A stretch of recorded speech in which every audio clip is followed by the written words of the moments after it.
আচ্ছা, লাস্ট দিন আমাদের সায়ানোব্যাকটেরিয়া অব্দি হয়ে গেছিল, তাই তো?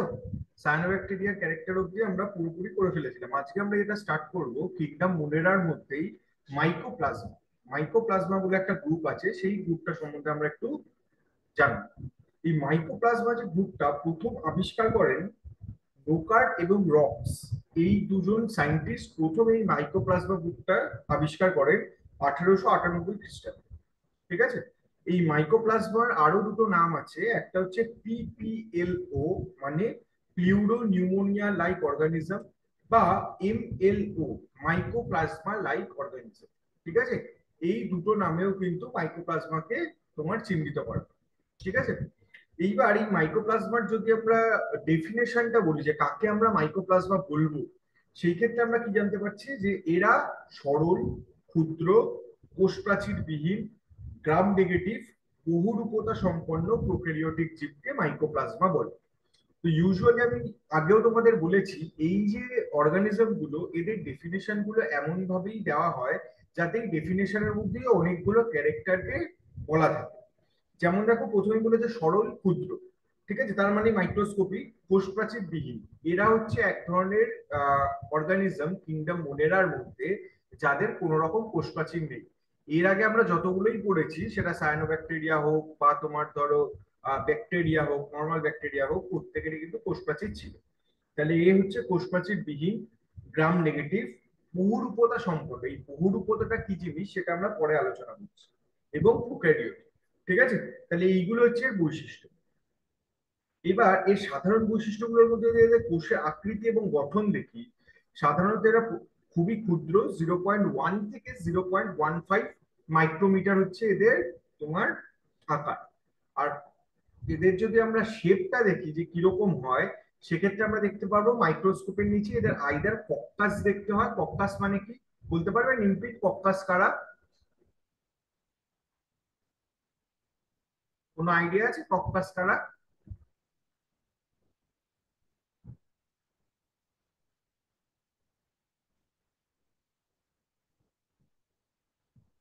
কক্কাস, ব্যাসিলাস, এইগুলো সম্বন্ধে আইডিয়া আছে? আমি যখন ব্যাকটেরিয়া পড়াচ্ছিলাম তখন কিন্তু বলেছি। কোনো আইডিয়া আছে কক্কাস বা ব্যাসিলাস কারা? শ্রীরামপুর বলতে পারবে কক্কাস বা ব্যাসিলাস বলতে কি বোঝো?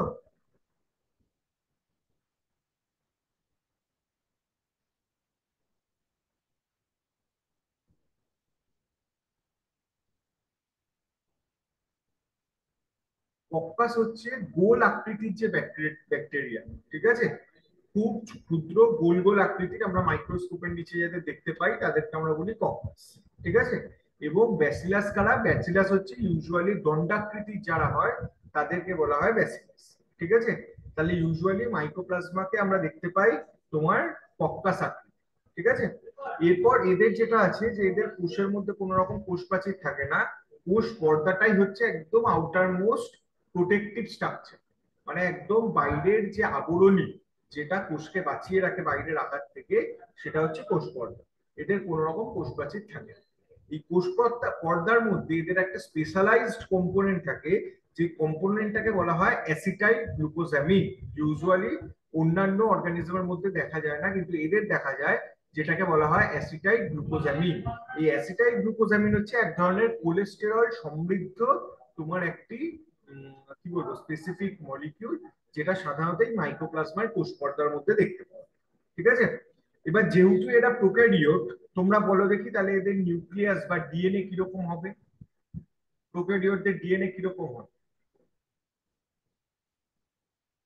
রিপিট বলার চেষ্টা করো, প্রোক্যারিওটদের ডিএনএ কেমন হয়?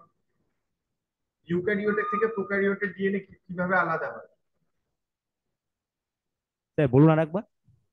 প্রোক্যারিওটের থেকে ইউক্যারিওটের ডিএনএ কিভাবে আলাদা হয়? তুমি কি করে আলাদা করবে প্রোক্যারিওটের ডিএনএ আর ইউক্যারিওটের ডিএনএ কে? প্রকার প্রোক্যারিওটে কোনো নিউক্লিয়াসের স্ট্রাকচার থাকে প্রোক্যারিওটে? স্যার প্রোকারিওটে তো সুগঠিত নিউক্লিয়াস থাকে না স্যার। ভেরি গুড, হ্যাঁ ভেরি স্যার। গুড। তাহলে এরা মাইক্রোপ্লাজমা যেহেতু প্রোক্যারিওট, তাহলে এদের কোনো সুগঠিত নিউক্লিয়াস নেই বা তোমার সুগঠিত কোনো ডিএনএ স্ট্রাকচারও তৈরি হয় না, মানে ডিএনএ প্যাকেজিং হয় না। তাই তো? হ্যাঁ স্যার। প্রোক্যারিওটের ক্ষেত্রে কি হয়, এদের নগ্ন ডিএনএ। তাই তো আমরা টার্মটা ইউজ করি, নগ্ন ডিএনএ। তার হ্যাঁ। কারণ কি, এদের কোনো প্যাকেজিংও হয় না, এরা নিউক্লিয়াসের মধ্যেও থাকে না। ঠিক আছে, তাহলে এই মাইক্রোপ্লাজমার যে ডিএনএটা সেটা হচ্ছে তোমার আদি এবং দ্বিতন্ত্রী নগ্ন ডিএনএ। ঠিক আছে, আর ডিএনএ এর এক প্রান্তে তোমার একটা রেপ্লিকেশন ডিস্ক থাকে যেখান থেকে ডিএনএ রেপ্লিকেট করে। তোমরা আশা করি নিশ্চয়ই জানো যে ডিএনএ রেপ্লিকেশন কেন হয়। ডিএনএ রেপ্লিকেশন হয় যাতে ডিএনএ একটা নিজের প্রতিলিপি তৈরি করতে পারে, তাই তো? মানে একটা ডিএনএ থেকে আরেকটা ডিএনএ যাতে তৈরি হয়। ঠিক আছে, এটা হচ্ছে কন্টিনিউইটি অফ লাইফ। আজকে আমাদের যখন কোষ বিভাজন হয়, ডিএনএ প্রতিলিপিকরণ যদি না হয়, তাহলে কি কোষ বিভাজন সম্ভব? সম্ভব না। ঠিক আছে, এরপর যেটা জানবো যে মাইক্রোপ্লাজমার পুষ্টি কি ধরনের হয়। ইউজুয়ালি মাইক্রোপ্লাজমা হচ্ছে মৃতজীবী। মৃতজীবী কাদের বলে ডিম্পি? মৃতজীবী বলতে কি বোঝো?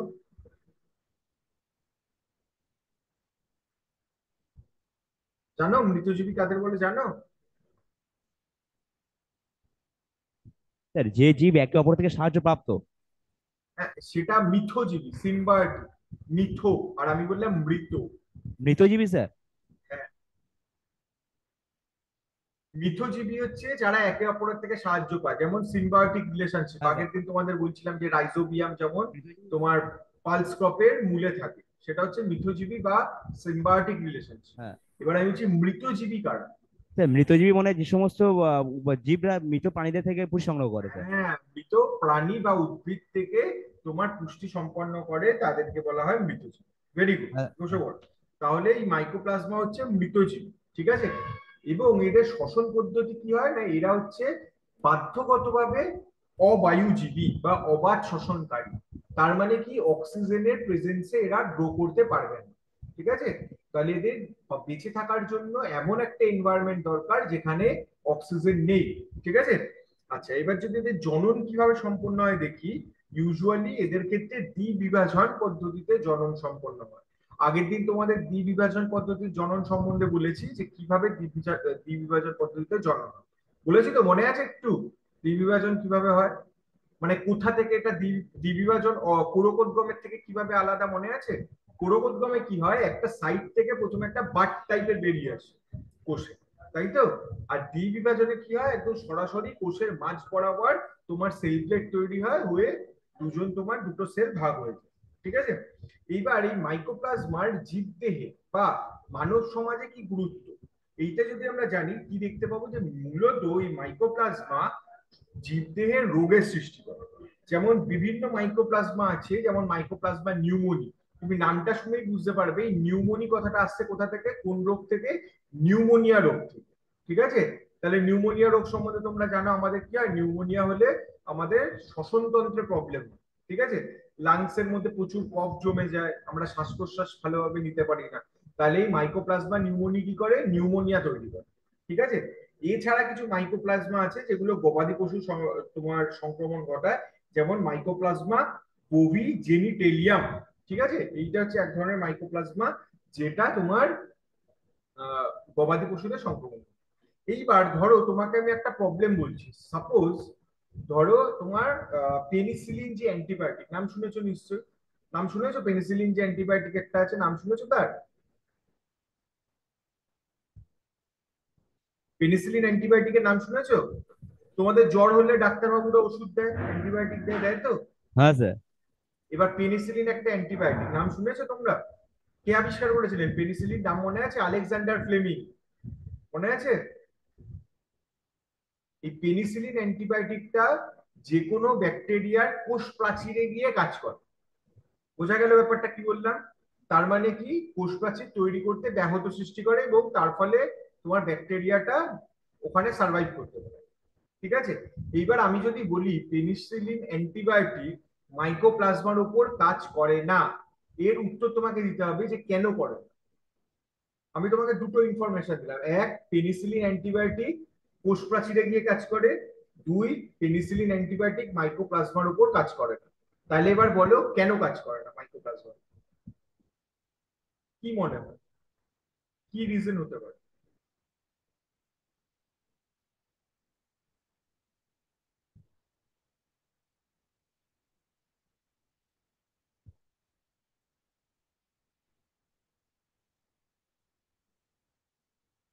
শ্রীরামপুর ট্রাই করবে, কেন কাজ করে না? শ্রীরামপুর গার্লস।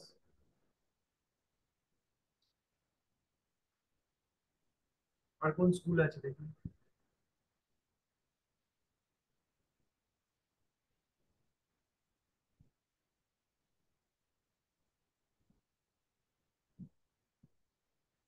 বিএমএইচএস, তোমরা ট্রাই করবে?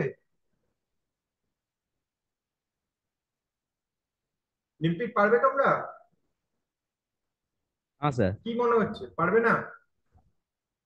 আচ্ছা, তোমাদের আমি কি বললাম, যে পেনিসিলিন ব্যাকটেরিয়ার কোষপ্রাচীরে গিয়ে কাজ করে, তাই বললাম তো। এবং মাইকোপ্লাজমার যখন ক্যারেক্টার গুলো বললাম, তখন কি বললাম, মাইকোপ্লাজমার কোষপ্রাচীর নেই। তাহলে পেনিসিলিন মাইকোপ্লাজমায় কাজ করবে কি করে, যখন কোষপ্রাচীর নেই? বোঝা গেল ব্যাপারটা? ক্লিয়ার হয়েছে? বুঝতে পেরেছো, হ্যাঁ কি না বলো?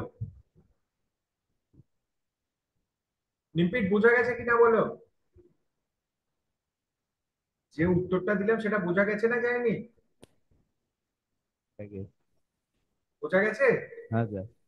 ওকে, ঠিক আছে। তাহলে মাইকোপ্লাজমাটা আমাদের এখানে শেষ হলো। এরপর যে গ্রুপটা নিয়ে আমরা আলোচনা করব কিংডম মোনেরার মধ্যে, সেই গ্রুপটা হচ্ছে অ্যাক্টিনোমাইসিটিস। এই অ্যাক্টিনোমাইসিটিস যে গ্রুপটা, এই গ্রুপটাকে অনেকেই বলে ব্যাকটেরিয়া এবং ফাঙ্গাসের মাঝামাঝি গ্রুপ। ঠিক আছে? এদের মধ্যে ব্যাকটেরিয়ারও কিছু তোমার ক্যারেক্টারিস্টিক্স রয়েছে, আবার অ্যাক্টিনোমাইসিটিসেরও কিছু ক্যারেক্টারিস্টিক্স রয়েছে। আমরা যদি এদেরকে ল্যাবে যখন গ্রো করি, আমরা কিরকম দেখি, ছত্রাকে যেমন মাইসিলিয়াম তৈরি হয় অনেকটা স্টার শেপের মতো, সেরকম অ্যাক্টিনোমাইসিটিসেও কিন্তু এরকম মাইসিলিয়াম তৈরি হয়, যেটা আমরা দেখতে পাই। এই জন্য এদেরকে ব্যাকটেরিয়া এবং ছত্রাকের মধ্যবর্তী জীব হিসেবে ধরা হয়। এবার এগুলোকে আমরা কোথায় দেখতে পাবো, বিস্তার কোথায়? সাধারণত মাটি, জল, জৈব সার এবং এছাড়াও কিছু কিছু খাদ্যদ্রব্যে তোমার এই অ্যাক্টিনোমাইসিটিস দেখতে পাওয়া যায়। তোমরা জানো এই যে বৃষ্টি যখন হয়, বৃষ্টি হলে মাটিতে একটা সোদা গন্ধ তৈরি হয়, জানো তো? জানো সেটা? দেখেছো কোনোদিন, পেয়েছো? তোমরা তো গ্রামের দিকে থাকো, পেয়েছো তো? বৃষ্টি যখন প্রথম বৃষ্টি হয় একটা সোদা সোদা গন্ধ বেরোয়, হ্যাঁ কি না? রিম্পি, হ্যাঁ কি না, কোনোদিন পেয়েছো? কি বলছো, হ্যাঁ না না? হ্যাঁ স্যার। হ্যাঁ। এই গন্ধটা কিসের জন্য হয় জানো? কোনো আইডিয়া আছে এই গন্ধটা কিসের জন্য হয়? মাটিতে তখন প্রচুর পরিমাণে অ্যাক্টিনোমাইসিটিস গ্রো করতে থাকে। এই যে গন্ধটা আসে, এই গন্ধটা আসে অ্যাক্টিনোমাইসিটিস এর জন্য। ক্লিয়ার হলো ব্যাপারটা? বোঝা গেল আমি কি বললাম? এবার এই অ্যাক্টিনোমাইসিটিস এর বৈশিষ্ট্য যদি আমরা দেখি, তাহলে কি দেখতে পারবো, যে এগুলো হচ্ছে গ্রাম পজিটিভ, অর্থাৎ এদের কোষ প্রাচীর রয়েছে এবং এরা গ্রাম পজিটিভ। ঠিক আছে? সূত্রাকার মাইসিলিয়াম তৈরি করে এবং কোষ প্রাচীর ছাড়াও কোষ পর্দার মধ্যে পেপটিডোগ্লাইকান থাকে, কোষ পর্দার মধ্যে পেপটিডোগ্লাইকান থাকে। পুষ্টি যদি দেখি, অধিকাংশই মৃতজীবী, অর্থাৎ তোমার মৃত তোমার পোষক কোষের মধ্যে এরা বৃদ্ধি পায়। শ্বসন কি ধরনের হয়, এদের মধ্যে সবাত শ্বসন দেখা যায়। তাহলে সবাত আর অবাতের মধ্যে পার্থক্য কি বলো? এর আগে মাইক্রোপ্লাজমার ক্ষেত্রে বলেছি অবাত শ্বসন করে, এর ক্ষেত্রে বলছি সবাত শ্বসন করে। তাহলে সবাত শ্বসন আর অবাত শ্বসনের মধ্যে পার্থক্য বলো?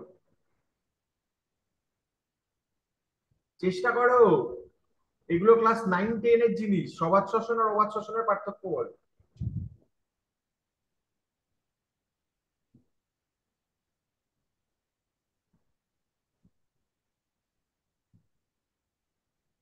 শিবপুর, আমার কথা শোনা যাচ্ছে? বলতে পারবে সবাত শ্বসন আর অবাত শ্বসনের পার্থক্য কি?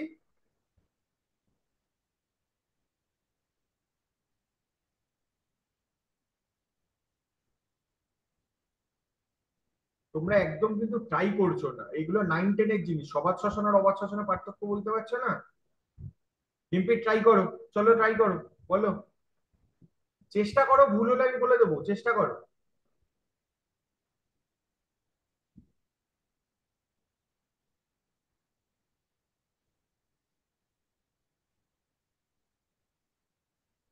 চেষ্টা করো নিমপিট, সবাত শ্বসন অবাত শ্বসনের পার্থক্য কি বলার চেষ্টা করো।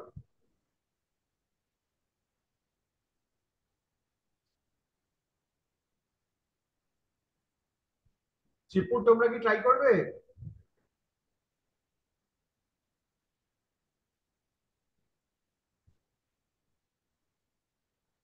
অক্সিজেনের উপস্থিতিতে যেই শ্বসনটা হয় সেটাকে কি বলে?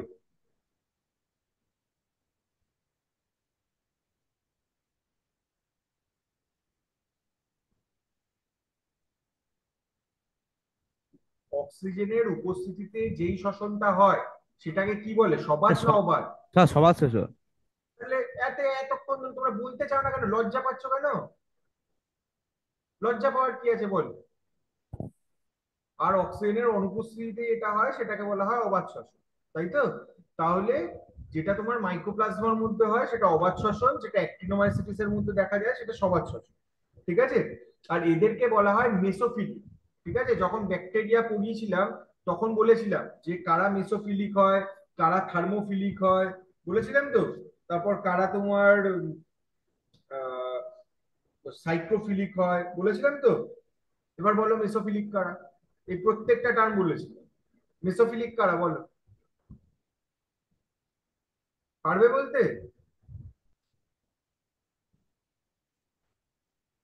সাইক্রোফিলিক হচ্ছে যারা খুব কম তাপমাত্রায় বেঁচে থাকতে পারে তাদেরকে বলা হয় সাইক্রোফিলিক। মেসোফিলিক হচ্ছে যারা সাধারণত 20 ডিগ্রি থেকে 45 ডিগ্রি তাপমাত্রায় বেঁচে থাকে তাদেরকে বলা হয় মেসোফিলিক। আর থার্মোফিলিক কারা, যারা 40 ডিগ্রি থেকে 80 ডিগ্রি তাপমাত্রায় বেঁচে থাকতে পারে তাদেরকে বলা হয় থার্মোফিলিক। আর হাইপার থার্মোফিলিক হচ্ছে 80 ডিগ্রি সেন্টিগ্রেডেরও উপরের তাপমাত্রায় যারা বেঁচে থাকে তাদেরকে বলা হয় হাইপার থার্মোফিলিক। তাহলে অ্যাক্টিনোমাইসিটিস সম্বন্ধে আমি কি বললাম, এরা হচ্ছে মেসোফিলিক, তার মানে কি এরা 20 থেকে 45 ডিগ্রি তাপমাত্রার মধ্যে তোমার বেঁচে থাকে।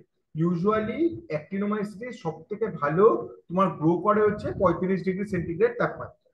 ঠিক আছে? এবার এই অ্যাক্টিনোমাইসিটিস এর গুরুত্ব কি? ইউজুয়ালি অ্যাক্টিনোমাইসিটিস তোমার বাণিজ্যিক ভাবে অ্যান্টিবায়োটিক প্রস্তুতিতে তোমার এই অ্যাক্টিনোমাইসিটিস ব্যবহৃত হয়। যেমন তুমি নাম শুনে থাকবে স্ট্রেপ্টোমাইসিস বলে একটা তোমার অ্যাক্টিনোমাইসিস আছে, যারা কি করে তোমার অ্যান্টিবায়োটিক প্রস্তুতিতে সাহায্য করে। ঠিক আছে? ক্লিয়ার হলে ব্যাপারটা? কোথাও বুঝতে অসুবিধা বলো? এই অবধি কোথাও বুঝতে অসুবিধা? নিমপিট, হ্যাঁ বা না বলো। এই হ্যাঁ বা না বলতেও মাইক দিয়ে দিচ্ছি। এই অবধি কোথাও বুঝতে অসুবিধা আছে বলো? স্যার স্যার হ্যাঁ অসুবিধা বলো। নেই। স্যার অসুবিধা কোনো নেই। অসুবিধা নেই, আচ্ছা থ্যাংক ইউ। আর শ্রীরামপুর তোমাদের কোনো অসুবিধা? তোমরা যদি কথা নাও বলতে পারো অ্যাটলিস্ট চ্যাট বক্সে বলো। কোথাও বুঝতে অসুবিধা এই অবধি?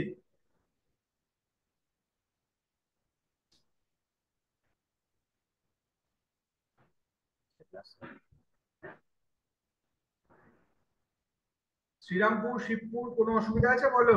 তাহলে আমি নেক্সট পার্টটা এগোই।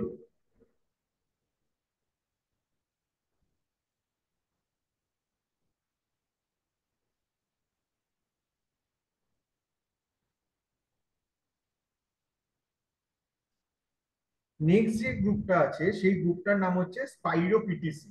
ঠিক আছে? এই স্পাইরোপিটিসি হচ্ছে তোমার সাধারণত জল এবং কর্দমাক্ত স্থানে, মানে যেখানে কাদা তৈরি হয় সেই জায়গাগুলোয় এক ধরনের হেটারোট্রপিক ব্যাকটেরিয়ার মতো তোমার এই প্রোক্যারিওটটা হয়, যে প্রোক্যারিওটটাকে আমরা বলি স্পাইরোপিটিসি। ঠিক আছে? এর সাধারণত জীবদেহে প্রভাব হচ্ছে মোটামুটি এর যে অন্যান্য বৈশিষ্ট্যগুলো তোমার সাধারণ যে মনেরা কিংডমের যে বৈশিষ্ট্য সেই রকমই। এরা দীর্ঘ পেঁচানো কোষ এবং এদের ফ্লাজেলা থাকে, গ্রাম নেগেটিভ কোষ প্রাচীর থাকে। ঠিক আছে? আর জীবদেহে সাধারণ প্রভাব কি, এদের মাধ্যমে রিল্যাপসিং জ্বর বা জন্ডিস, ঠিক আছে, এইগুলো এরা জীবদেহে রোগ বিস্তার করে। এছাড়া আরেকটা গ্রুপ আছে এই কিংডম মোনেরার মধ্যে, যে গ্রুপটাকে বলা হয় রিকেটসিয়া। এই রিকেটসিয়া গ্রুপটা হচ্ছে গ্রাম নেগেটিভ কোষ প্রাচীর যুক্ত। ঠিক আছে? আর এদের পুষ্টি হচ্ছে বাধ্যতামূলক ভাবে তোমার পরজীবী, দ্বিবিভাজন পদ্ধতিতে এরা জনন সম্পন্ন করে।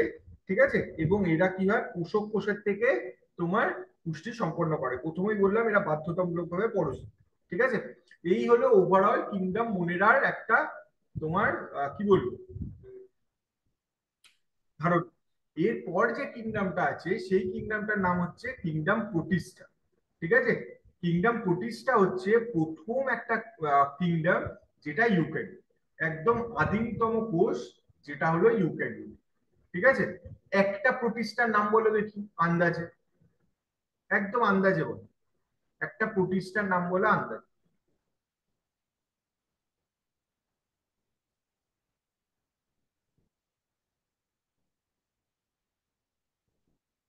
Sir east fungus. Sir amoeba.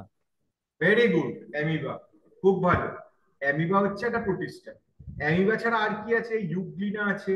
ঠিক আছে? এইগুলো হচ্ছে সমস্ত তোমার আদ্য প্রাণী বলতে আমরা যেগুলোকে বলি, ঠিক আছে? তাহলে এই প্রোটিস্টার যদি আমরা সংজ্ঞাটা দেখি, সংজ্ঞাটা কি বলছে, যে প্রজাতি ভেদে প্রাণী, উদ্ভিদ এবং ছত্রাকের বৈশিষ্ট্যযুক্ত এককোষী ইউক্যারিওটিক জীবরাজ্যকে বলা হয় প্রোটিস্টা। তাহলে এই ধরনের যে কিংডম, এই প্রোটিস্টা কিংডমের মধ্যে তুমি প্রাণীর বৈশিষ্ট্য সম্পন্ন জীবও পাবে, উদ্ভিদ বৈশিষ্ট্য সম্পন্ন জীবও পাবে, আবার ছত্রাকের বৈশিষ্ট্য সম্পন্ন জীবও পাবে। এই তিনটে মানে ইন্ডিপেন্ডেন্ট কিংডমে বৈশিষ্ট্যযুক্ত প্রাণীদের নিয়েই বা জীবদের নিয়েই হচ্ছে এই প্রোটিস্টা কিংডম, ঠিক আছে?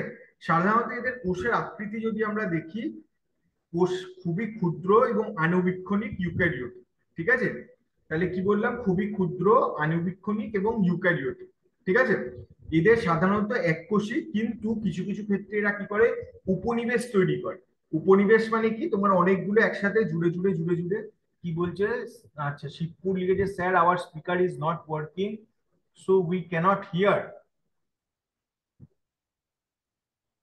স্পিকার না কাজ করলে তো বাবা তুমি শুনতে পাবে, বলতে পারবে না। তবে কম্পিউটারের তার মানে কিছু প্রবলেম আছে। ওকে, ঠিক আছে, ঠিক আছে শিবপুর, কোনো অসুবিধা নেই। ওকে, এরপর যেটা আমি বলছিলাম, যে কোষের প্রকৃতি হচ্ছে তোমার প্রোটিস্টার ক্ষেত্রে যে ইউক্যারিওটিক এককোষী, কিন্তু কি বললাম, উপনিবেশ গঠন করে। উপনিবেশ গঠন করে বলতে তোমার দেখবে সরু সূত্রাকার বা ফিতের মতো কিছু অনুসূত্র গঠন করছে।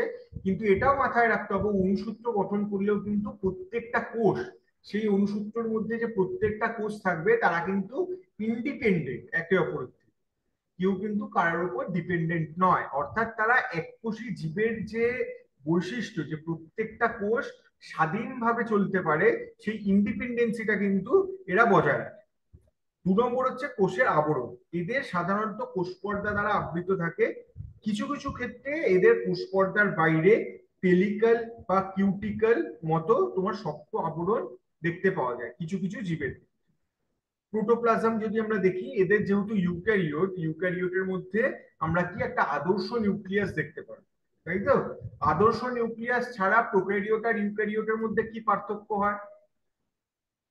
রিপিট, কিছু কোশ্চেন জিজ্ঞেস করলাম, যে আদর্শ নিউক্লিয়াস ছাড়া প্রোক্যারিওট এবং ইউক্যারিওটের মধ্যে কি কি পার্থক্য হয়, বলো। ক্লাস 9-10 এর একদম বেসিক কোশ্চেন, বলো।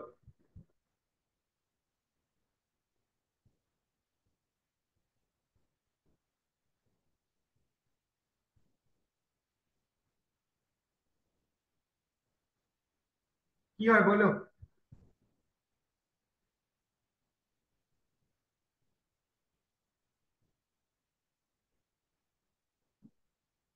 আদর্শ নিউক্লিয়াস ছাড়া কি হয় বলো, চেষ্টা করো, চেষ্টা করো। তা প্রোকারিওটে প্রোস্পাজি থাকে আর ইউক্যারিওটে থাকে না। না, ইউক্যারিওটে কোষপ্রাচীর থাকে, উদ্ভিদ কোষে কোষপ্রাচীর থাকে, ছত্রাকে কোষপ্রাচীর থাকে। ঠিক আছে, চেষ্টা করো, আমি এটাই চাইছি যে তোমরা চেষ্টা করো, ভুল হতেই পারে, ভুল হতেই পারে, কিন্তু চেষ্টাটুকু করো। আর কেউ, আর কেউ চেষ্টা করো।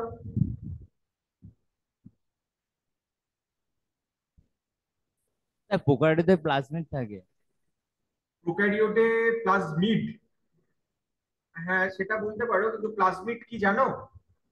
প্লাজমিড হচ্ছে একটা এক্সট্রা সার্কুলার ক্রোমোজোম, তাই তো? মানে ক্রোমোজোমাল ডিএনএ না, কিন্তু ক্রোমোজোমাল ডিএনএ এর বাইরে যে এক্সট্রা যে তোমার যে ডিএনএ কন্টেন্টটা থাকে, সেটাকে বলা হয় প্লাজমিড। এটা তুমি ঠিক বলেছো, কিন্তু আবার এটাও তোমাকে বলে রাখি যে এই ধরনের কিছু কিছু প্লাজমিড কিন্তু ফাঙ্গাসে দেখতে পাওয়া যায়, ঠিক আছে? তাহলে এটাও হলো না। আর কি হতে পারে? প্রোক্যারিওটে কোনো কোষ পর্দা মানে কোনো পর্দা যুক্ত কোনো অঙ্গাণু পাওয়া যায় না। যা কোষাঙ্গাণু আছে সমস্ত পর্দাবিহীন। যেমন ধরো মাইটোকন্ড্রিয়া, মাইটোকন্ড্রিয়ার মধ্যে তোমার কোষ পর্দা থাকে, তাই তো? কিন্তু তুমি দেখো মাইটোকন্ড্রিয়া কিন্তু কি, নিজেদের মধ্যে কি কথা বলছো বলো। আমি কি বলছি একটু শোনো, যে প্রোক্যারিওটে কোনো পর্দা ঘেরা কোনো কোষাঙ্গাণু থাকে না। এটা হচ্ছে 1 নম্বর। 2 নম্বর কি, 2 নম্বর হচ্ছে রাইবোজোমের টাইপ, মাথায় আনো। প্রোক্যারিওটে রাইবোজোম হচ্ছে 70s প্রকৃতি, আর ইউক্যারিওটে রাইবোজোম কি প্রকৃতি? হ্যাঁ, মাইকটা কেচে কাছ কাছ কাছ কাছে নিয়ে বলো যে ইউক্যারিওটে, বলো ইউক্যারিওটে রাইবোজোম কি প্রকৃতি? প্রোক্যারিওটে 70s প্রকৃতির আর ইউক্যারিওটে 80s প্রকৃতির। মনে পড়লো? মনে পড়লো ইউক্যারিওট হচ্ছে 80s প্রকৃতি।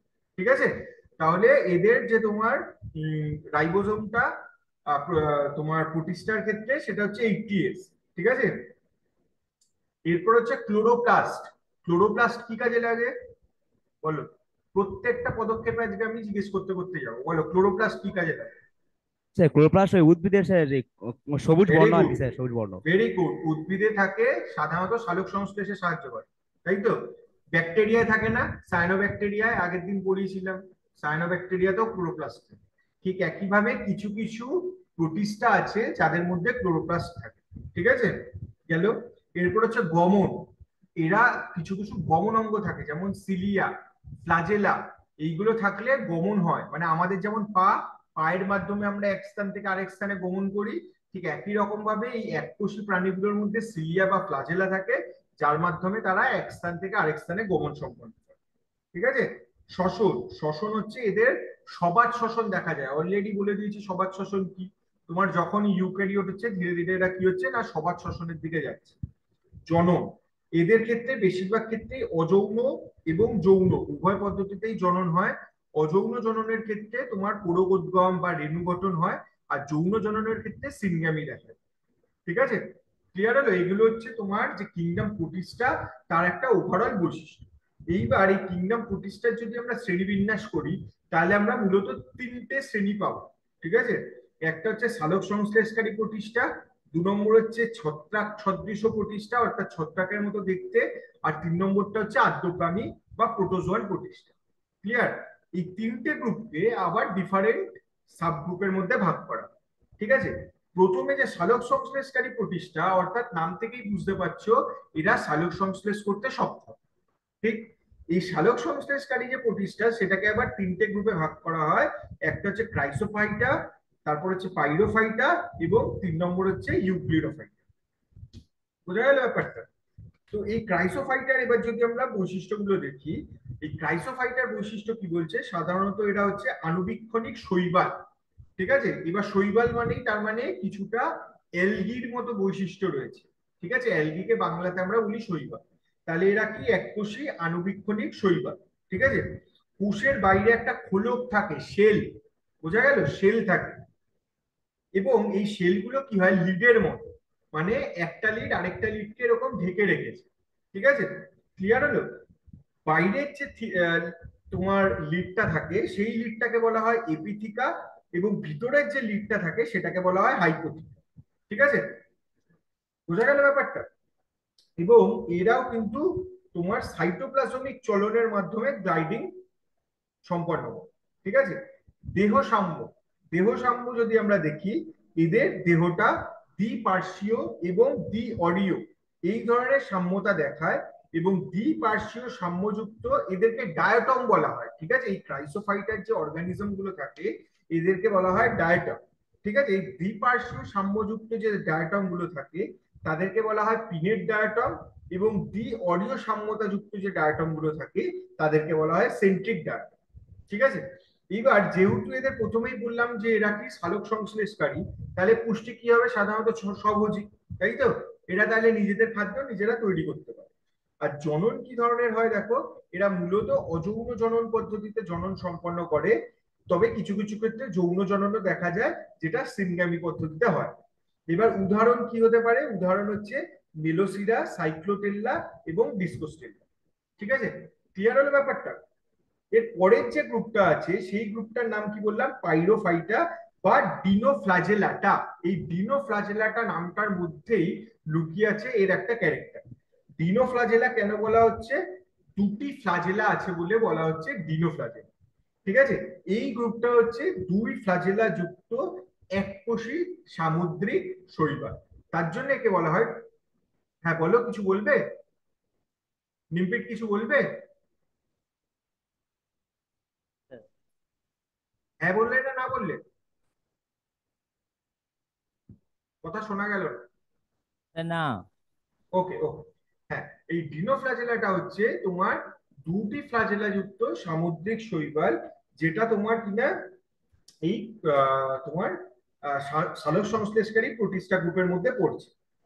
এদের যে কোষের গঠন বা আকৃতি যদি দেখো, এদের কিন্তু কোন রকম আবরণ থাকে না। যেমন এই ক্রাইসোফাইটার ক্ষেত্রে আমরা বললাম যে একটা ওই হাইপোথিকা এবং এপিথিকার মতো আবরণ আছে, এদের ক্ষেত্রে কিন্তু কোনো আবরণ থাকে না। হুম। কিন্তু এদের যে মসৃণ আবরণটা থাকে, শক্ত আবরণ থাকে না, কিন্তু মসৃণ একটা পাতলা আবরণ থাকে, যেটাকে বলা হয় পেলিকাল বা পেরিপ্লাস্ট। ঠিক আছে। এছাড়া এদের দুটি ফ্লাজেলা থাকে এবং ফ্লাজেলা দুটির গঠন আলাদা হয়। ঠিক আছে। এদেরও কিন্তু ক্লোরোপ্লাস্ট বর্তমান, তার কারণ এরা সালোক সংশ্লেষ করতে পারে, তার জন্য এদের পুষ্টি হচ্ছে স্বভোজী, এবং এদের দেহে তোমার ক্লোরোফিল সি থাকে এবং ফিউকোক্সান্থিন তোমার রঞ্জক পদার্থটা থাকে। এরা কি করে, কোষে সঞ্চিত বস্তু হিসেবে লিপিড এবং পলিস্যাকারাইডকে সঞ্চিত করে রাখে। এবং জনন যদি দেখো, এদের ক্ষেত্রে অযৌন এবং যৌন উভয় প্রকারেরই জনন দেখা যায়। উদাহরণ হচ্ছে ব্লাস্টোডিনিয়াম, সেরিসিয়াম আর জিমনোটিয়াম। ক্লিয়ার হলো ব্যাপারটা, বোঝা গেল? এরপর ফার্দার যে গ্রুপটা রয়েছে, সেই গ্রুপটার নাম হচ্ছে ইউগ্লিনোফাইটা। যেই গ্রুপের মধ্যে মূলত কারা থাকতে পারে, ইউগ্লিনা, যেই নামটা তোমাদের একটু আগে বললাম। ঠিক আছে। এই ইউগ্লিনোফাইটা হচ্ছে তোমার আরেকটা সালোক সংশ্লেষকারী তোমার প্রোটিস্টা। তো এর আগে যেই দুটো গ্রুপেরই কথা বললাম, তারা কি ছিল, এককোষী সামুদ্রিক শৈবাল। কিন্তু এই গ্রুপটা হচ্ছে উদ্ভিদ এবং প্রাণী উভয় বৈশিষ্ট্য সম্পূর্ণ ফ্লাজেলা যুক্ত স্বাদু জলের সালোক সংশ্লেষ সক্ষমকারী প্রোটিস্টা। এর আগে যেগুলো ছিল সেগুলো কি ছিল, এককোষী সামুদ্রিক শৈবাল। কিন্তু এগুলো কি, তোমার উদ্ভিদ এবং প্রাণী উভয় বৈশিষ্ট্য সম্পন্ন তোমার স্বাদু জলে, সামুদ্রিক নয়, স্বাদু জলে সালোক সংশ্লেষে সক্ষমকারী প্রোটিস্টা। ঠিক আছে। এদের বিস্তার তাহলে কোথায়, এদের বিস্তার মূলত মিষ্টি বা স্বাদু জলের পুকুর অথবা ছোট জলাশয়। ঠিক আছে। দেহ গঠন যদি দেখি, কিছুটা লম্বাটে এবং উপরে এবং নিচে একটু ছুচলো মতো। ঠিক আছে। কোষ আবরণীতে দেখো, এদের কোনো কোষ প্রাচীর থাকে না, পরিবর্তে তোমার প্রোটিন দ্বারা তৈরি পেলিকাল থাকে। ঠিক আছে। দেহের অগ্রভাগে দুটো ফ্লাজেলা থাকে, একটা চাবুকের মতো বড় এবং আরেকটা একটু উঁচু ঢিপির মতো ছোট। ঠিক আছে। এদের একটা চক্ষু বিন্দু থাকে, যে যার মধ্যে থাকে হচ্ছে তোমার অ্যাস্টাজ্যান্থিন রঞ্জক। ঠিক আছে। এই অ্যাস্টাজেন্থিন রঞ্জকটা বেসিক্যালি ফটো রিসেপ্টর হিসেবে কাজ করে। হুম। এদের যেহেতু তোমার ক্লোরোপ্লাস্ট রয়েছে, তার জন্য এরা সালোক সংশ্লেষ করতে পারে, তার জন্য এরা সহজী হয়। এবং এদের ক্ষেত্রে ক্লোরোফিল এ, বি এবং জ্যান্থোফিল, এই তিন ধরনের রঞ্জক পদার্থ থাকে। ঠিক আছে। এছাড়া কিছু কিছু ইউগ্লিয়নয়েড প্রাণীদের মতো খাদ্য গ্রহণ করে মানে পুষ্টি সম্পন্ন করে, অর্থাৎ এদের মধ্যে দু ধরনের পুষ্টি দেখা যায়, একটা হচ্ছে স্বভোজী আর একটা হচ্ছে পরভোজী। ক্লিয়ার? মানে স্বভোজীর মতো তোরা সালোক সংশ্লেষ করতে পারে, আবার কিছু কিছু প্রোটিস্ট আছে যারা সালোক সংশ্লেষ করতে পারে না, তার জন্য তারা প্রাণীর মতো অন্যদের থেকে খাদ্য সংগ্রহ করে। ঠিক আছে। এদের দেহে সঞ্চিত বস্তুটা কি, এরা কার্বোহাইড্রেটের পলিমার প্যারোমাইলার বা পাইরিনয়েড দানা তোমার দেহে সঞ্চিত করে রাখে, এবং ফ্লাজেলার সাহায্যে তারা এক স্থান থেকে আরেক স্থানে গমন সম্পন্ন করে। এবার এদের যদি জননটা দেখি, জনন মূলত অযৌন প্রকৃতির হয়। অনুকূল পরিবেশে ইউগ্লিনয়েড যারা, তারা দ্বিবিভাজনের মাধ্যমে বংশবিস্তার করে। ঠিক আছে। এবং এদের তোমার যে উদাহরণ কি, একটা উদাহরণ যেটা বললাম, যে ইউগ্লিনা ভিরিডিস। ঠিক আছে। ইউগ্লিনা ভিরিডিস হচ্ছে এক ধরনের তোমার প্রোটিস্ট, এক ধরনের তোমার এই ইউগ্লিনোফাইটা, যে সালোক সংশ্লেষকারী প্রোটিস্ট। ঠিক আছে। ক্লিয়ার? এই অবধি কারো বুঝতে অসুবিধা আছে বলো? বোঝা গেছে? ঠিক আছে। আমি স্লাইম মোল্ডটা শুরু করছি না, কারণ স্লাইম মোল্ডটা শুরু করলে আবার অনেকটাই সময় লাগবে। ঠিক আছে। এই ইউগ্লিনোফাইটা অবধি যদি কারো কোনো অসুবিধা থাকে তোমরা বলতে পারো। ঠিক আছে। আজকে তাহলে আমরা করলাম কি, মাইকোপ্লাজমা করলাম। মাইকোপ্লাজমার পরে আমরা দেখলাম যে তোমার স্পাইরোকিটিস এবং রিকেটশিয়া, দিয়ে আমাদের কিংডম মোনেরাটা কমপ্লিট হয়েছে। এরপর আমরা প্রোটিস্টার সাধারণ ক্যারেক্টার সম্বন্ধে জেনেছি, প্রোটিস্টার ডিফারেন্ট বিভাগ সম্বন্ধে জেনেছি, এবং তার মধ্যে সালোক সংশ্লেষকারী প্রোটিস্টার যে তিনটে গ্রুপ, ক্রাইসোফাইটা, পাইরোফাইটা এবং ইউগ্লিনোফাইটা, এই তিনটে গ্রুপ সম্বন্ধে আমরা জেনেছি। ঠিক আছে। এইগুলো নিয়ে কারো যদি কোনো প্রশ্ন থাকে বলো, আমি তোমাদের প্রশ্নের অপেক্ষা করছি, আমি চেষ্টা করবো তোমাদের প্রশ্নের উত্তর দিতে। ঠিক আছে, বলো, কারো কোনো প্রশ্ন আছে?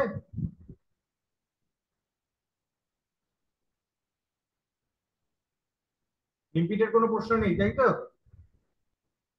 আচ্ছা, শ্রীরামপুর গার্লস, তোমাদের কোনো প্রশ্ন আছে? তোমরা চ্যাট বক্সে লিখতে পারো।